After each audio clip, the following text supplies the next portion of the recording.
By his own admission, LaShawn Wanagatunga is no Tiger Woods. I've been, let's say, a struggling golfer for a long time. Lost a lot of golf balls. In fact, you might say that Wanagatunga is an expert in losing golf balls. He loses around 6 of them every time he goes to the course. His shots end up in the woods, somewhere in the rough, or at the bottom of a pond. And as it turns out, that's not much worse than most golfers fare. On average, golfers lose 4 to 5 balls a round. If you're a really bad player, that number goes up. If you're a really good player, that number goes down. When you consider that more than 25 million Americans golf each year, well, that is a lot of golf balls. By one estimate, golfers in the U.S. lose 300 million golf balls every year. If you could find them all and lay them end to end, the line of golf balls would stretch from New York City all the way to Hong Kong. For golfers like Wanagatunga, this is an expensive problem. Buying new balls can add up.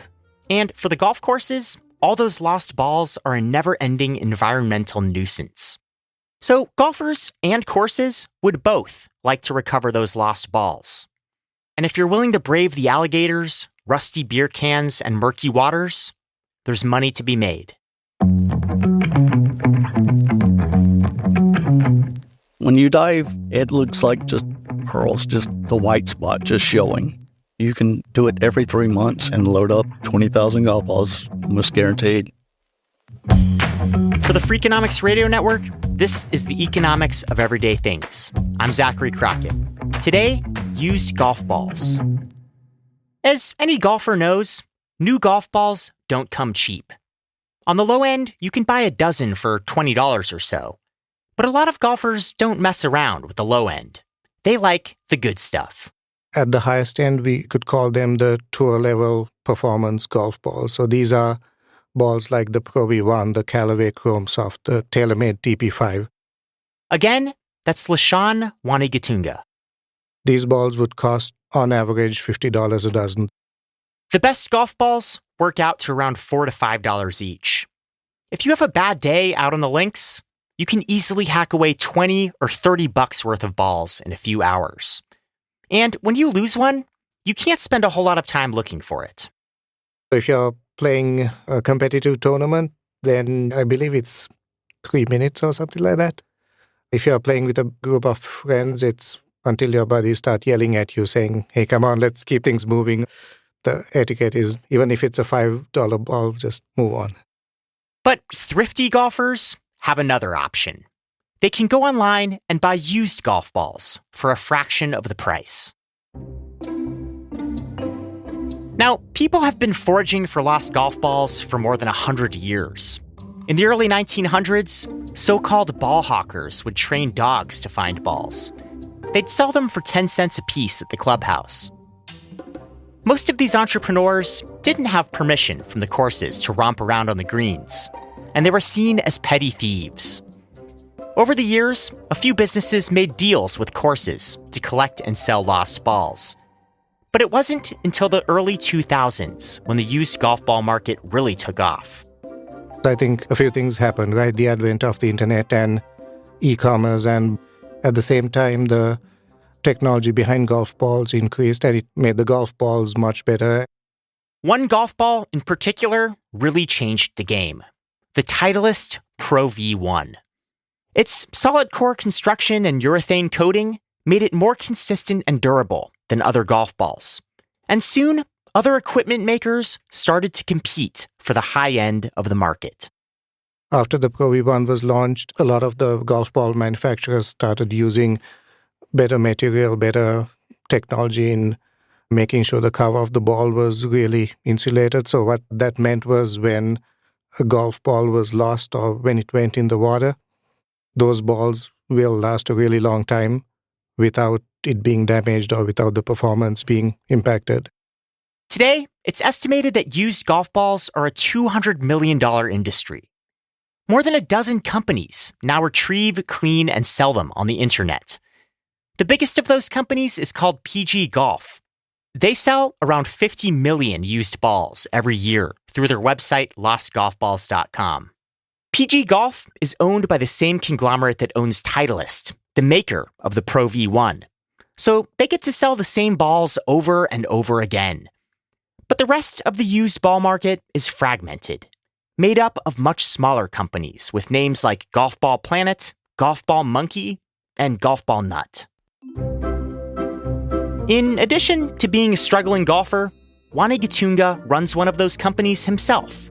It's called Two Guys with Balls. He got into the business 7 years ago. I was hanging out in the garage of a neighbor who lived down the street. He had a bunch of golf balls that he had collected playing golf. And we were looking at the balls and thinking, what do we do with all these balls?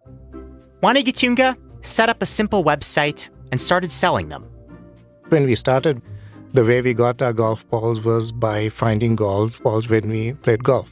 But that was not sustainable when we needed thousands of golf balls. So, Wani Gatunga started working his way up the used golf ball supply chain. I'd go to golf courses and ask them, who retrieves your golf balls? Can you put me in touch with them? What he found was a large and thriving ecosystem of people who make a living hunting and diving for golf balls. We had like 30,000 golf balls in the garage. That's coming up. Todd Hutchinson spent more than 20 years working as an executive in the tobacco industry. To unwind, he'd go for walks on the golf course behind his house in Florida. And he started finding so many golf balls that he decided to change careers. I own the company, Ball Hawker. We're a recovery and recycling company for golf balls. The recovery process begins with a contract. Hutchinson typically signs a 2-year agreement with a golf course, giving him the exclusive right to collect balls on their land. Ballhawker now has deals with 70 golf courses in Florida. They get a little money, but not much. I normally pay them 12 cents a ball. But Hutchinson says that most courses aren't motivated by the money. The courses that we have, that means very little to them when your members have to give $1 million just to join up. The more valuable service is the free cleanup. Because we're not talking about a few golf balls here and there. On many courses, there are tens of thousands of them at any given time. You can just sit there for 20 minutes just digging in one pile of golf balls. It's like a graveyard. Hutchinson and his crew visit each course 3 to 4 times per year. On each visit, they can collect anywhere from 20 to 40,000 balls. Some of those are sitting right out in the open, in the woods or on preserves next to the green. But the real hauls come from the water. Most people are right-handed, so golf balls tend to go right. If the lakes are on the right-hand side, you're going to load up. Some companies use tractors to recover golf balls from the water. But most of them, like Ballhawker, enlist the services of freelance golf ball divers. This type of diving's not for everybody. If you do commercial diving in a sea, at least you can see what you're working on, right? But this, you don't see. It's just blind diving. And it spooks a lot of people. Divers are hooked up to floating oxygen tanks called hookahs. For several hours, they repeatedly dive down into the cloudy water, scraping the bottom of the pond with a lobster trap. Each 2-minute dive can yield 300 golf balls. That's not the only thing they find. We're cleaning out the ponds, not just golf balls, but trash. I mean, cell phones, umbrellas, old dial phones. Someone threw a bong in. We find so many clubs, it's crazy. I guess some family got in an argument, a man and a wife, and I was pulling clothes out of the lakes that were still on hangers. I mean, it's amazing, a whole wardrobe. Hutchinson says he pays his divers the same thing he pays the course, 10 to 12 cents per ball. On a good day, a diver can recover 7,000 balls and earn around $800. Divers who retrieve golf balls full-time can make 6 figures a year. But it's dangerous work. In recent years, at least half a dozen divers have died while attempting to retrieve golf balls. One of those divers was William Reinierson. He was working for Ball Hawker when he drowned at Ponte Vedra Inn and Club in 2021. Ball Hawker was later fined $56,000 by OSHA for failing to follow proper safety procedures. Hutchinson says he now employs someone full-time to monitor the divers from land, but conditions in the water still pose a threat. There really is no visibility on all the ponds. Once you stir up the bottom, it starts coming up. So basically, 8 hours to 10 hours a day, you don't see anything. You're only going by feel. That also means that divers can't see the threats that lurk beneath the surface. Hutchinson is a diver himself, and he's had a few hairy encounters with snakes and alligators. So we were swimming, and I was out there, and I felt safe. And I go underneath the water, and I hit something, and I look up, and what do I see? The silhouette of the lips, they're white. Oh my. So for safety, we have a paintball gun, and we scare them off like that. As well as creatures of the deep, companies like Hutchinson's have to contend with human rivals. People who hunt for balls on golf courses without permission. They're known as nighthawks, and collecting balls is something between a hobby and a side hustle for them. They try to play golf without buying any new balls. Some of them donate their extras to junior golf programs. There's a cottage industry of companies that sell products to these nighthawks. Special glasses, flashlights, and binoculars that make it easy to spot balls. For many golfers, these ball hunters are a nuisance. But Hutchinson says they're not really a threat to his business. In fact, he often works with them. There's a lot of people that sell us golf balls that live on the courses. They also can subsidize their living by picking up golf balls and selling them to someone like me. You'll have guys bringing in golf balls constantly all the time, 5,000, 10,000. Once Hutchinson and his team have finished scouring a course, the day's haul is put into giant tubs. Then they're loaded up into a box truck. We keep them in the 20-gallon trash cans. They have holes in the bottoms because you don't want the water to sit there and stink up everything. The smell's horrible. Then we'll bring them back to the shop. From there, the balls are taken to a cleaning facility. I use a potato washer for the golf balls. It will do 4,000 golf balls in 5 minutes. So you're constantly scooping. I think it's 12 rollers that has brushes on them, and it's just rotating them and cleaning them at the same time. Once cleaned, the balls are sorted by brand and model. And that's no small task, because each brand of golf ball might have up to 20 different models. Other balls are one of a kind.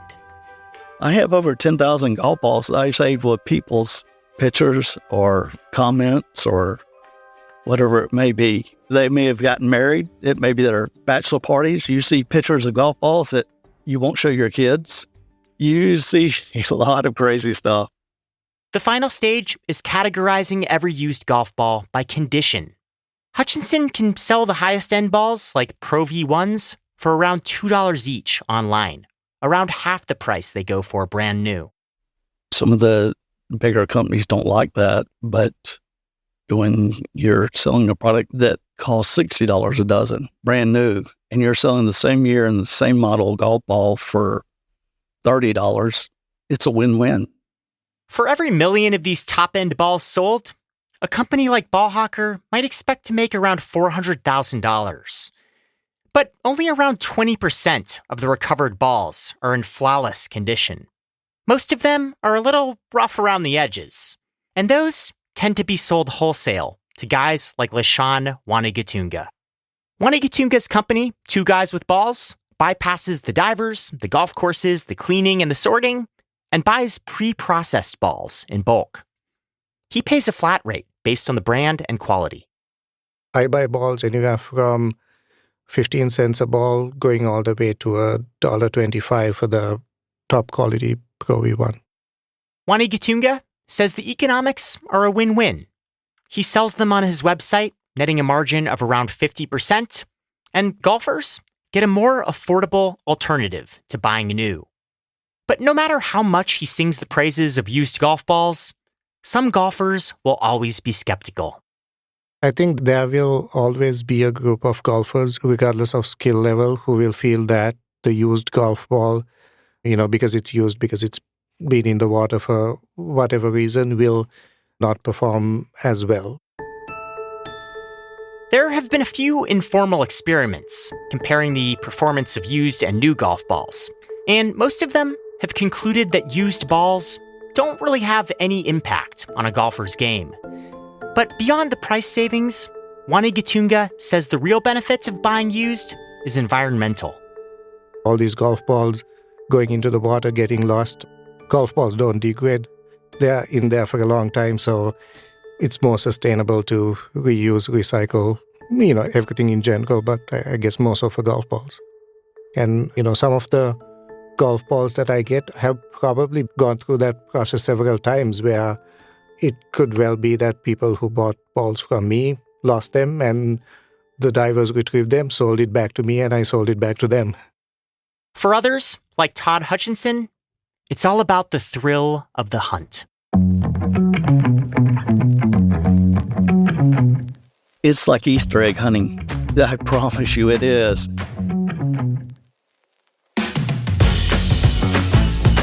For the economics of everyday things, I'm Zachary Crockett. This episode was produced by Sarah Lilly and mixed by Jeremy Johnston. We had help from Daniel Moritz-Rapson.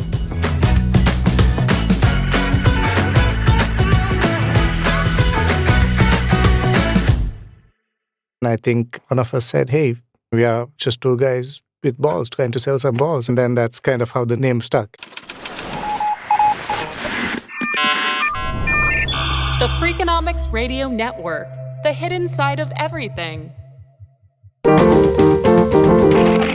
Stitcher.